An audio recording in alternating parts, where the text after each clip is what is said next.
मेरा नाम डॉक्टर काजल है। मैं एक डेंटल प्रैक्टिशनर हूँ। आज मैं आपको टीथ क्लीनिंग या स्केलिंग के बारे में बताऊंगी। स्केलिंग क्या होती है, इसके क्या फ़ायदे हैं, क्या इसका कोई नुकसान भी होता है, ये हमें कब कब करानी चाहिए, और ऐसे कई सवाल जब हमें कोई स्केलिंग के लिए बोलता है तो हमारे मन में आते हैं। डियर फ्रेंड्स, जब हम सुबह ब्रश करते हैं तो आपने देखा होगा कि आपके दांत बहुत शाइनी और क्लीन दिखते हैं। पर जैसे जैसे डे पास होता है और आप खाना खाते हैं तो आपके दांत के ऊपर एक सफ़ेद रंग की चिपचिपी परत परत जमने लगती है। यह परत प्लाक के नाम से जानी जाती है। प्लाक क्या है? जब आप खाना खाते हैं तो खाने के कुछ बहुत छोटे छोटे पार्टिकल्स आपके दांत के साथ चिपके हुए रह जाते हैं, और आपके माउथ में बैक्टीरिया हमेशा होता है। तो यही बैक्टीरिया और ये खाने के पार्टिकल्स एक साथ जुड़ के प्लाक की फॉर्म में आपके दांत के ऊपर जमना शुरू कर देते हैं। ये जो प्लाक है, ये एक बहुत सॉफ्ट फिल्म होती है। अगर आप दिन में 2 बार ब्रश करते हैं तो इस प्लाक को इजीली हटा सकते हैं।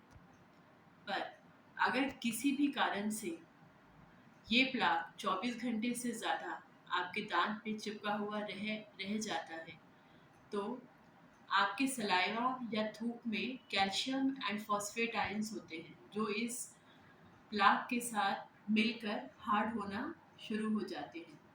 एक बार जब ये प्लाक हार्ड हो जाता है तो ये पीले रंग का दिखने लगता है, और फिर ये आपके के टूथब्रश से नहीं नहीं हट सकता। इसको हटाने के लिए आपको किसी डेंटिस्ट की हेल्प की ज़रूरत पड़ती है। अब आपके मन में सवाल होगा कि मुझे इसको हटाना क्यों है? देखिए, जब ये प्लाक हार्ड हुआ तो ये कैलकुलस या फिर टाटर में ना बदल गया, जो कि पत्थर जैसा दिखता है। एक तो ये आपके ना दांतों को देखने में पीला पीला कर देगा। दूसरा, ये बहुत हार्ड होता है। आपके गम्स जो हैं वो एक सॉफ्ट टिश्यू है। जब आपके गम्स इस हार्ड प्लाक के ऊपर रगड़ खाते हैं तो वो सूज जाते हैं, और जब आप इन सूजे हुए गम्स के ऊपर ब्रश करते हैं तो इन्हीं गम्स में से ब्लीडिंग होने लगती है, मुंह से बदबू आने लगती है। और अगर ये चोट बार बार गम्स पे हर रोज़ लगती रहती है तो आपके गम्स श्रिंक होने लग जाते हैं। तो अगर आपके गम्स से ब्लीडिंग हो रही है तो it is a indication that you need a teeth cleaning. अब हमारा अगला सवाल ये होता है कि क्या इससे हमारे दांत को कोई डैमेज भी होता है?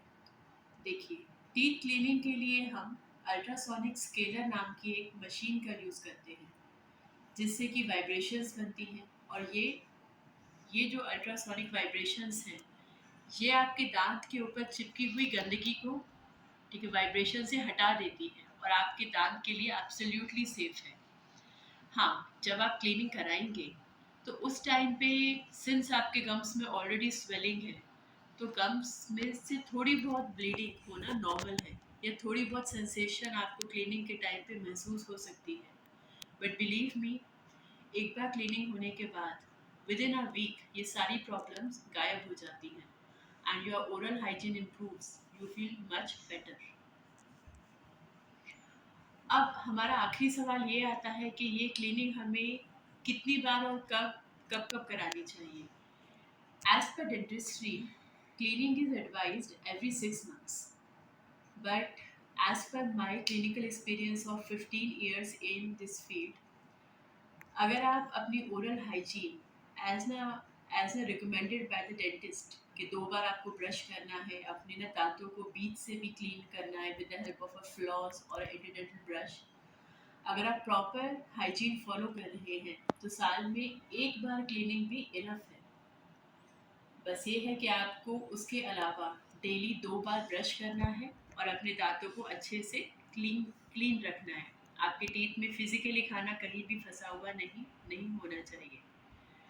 अगर आपके मन में क्लीनिंग को लेके कोई भी सवाल है तो आप अपने सवाल हमें कमेंट सेक्शन में पोस्ट कर सकते हैं। हम लोग कोशिश करेंगे कि आपके हर एक सवाल का जवाब दें। Thank you and keep smiling.